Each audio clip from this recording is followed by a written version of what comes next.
జై శ్రీరామ్. జై శ్రీరామ్ అంటే తప్పేముందండి? జై శ్రీరామ్ మరి 3 సార్లు అదే అనండి.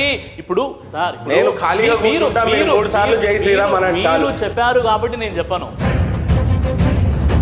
దాన్ని అర్థం మీరు చేసుకోవాలి, మీరు అర్థం చేసుకోవట్లేదు దాన్ని. ఇప్పటికీ మీరు ఎంతమందిని మతం మార్చారు?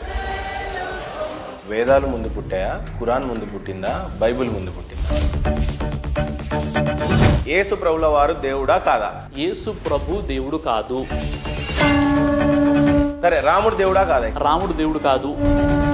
సాయిబాబా దేవుడు కాదు. శ్రీకృష్ణ వారు కూడా దేవుడు కాదు.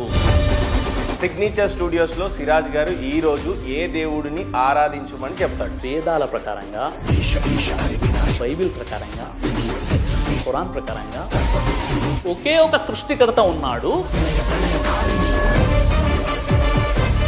ఆ ఒక్క దేవునే మనం ఆరాధిద్దామండి. ఆ ఒక్క దేవుడు ఎవరు సిరాజ్ సార్? ఆ ఒక్క దేవుడే. పేరుందా? అవునండి, పేరు లేదా? ఒక్క పేరు లేదు కదా. మరి ఇన్ని రోజులు వేదిక మీద అల్లా ఒక్కడే దేవుడు అని మమ్మల్ని ఇంత టార్చర్ చేశారు కదా. ఎవరు? మీరు. మీరు ఒక్క ఆయన. నేను డైలీ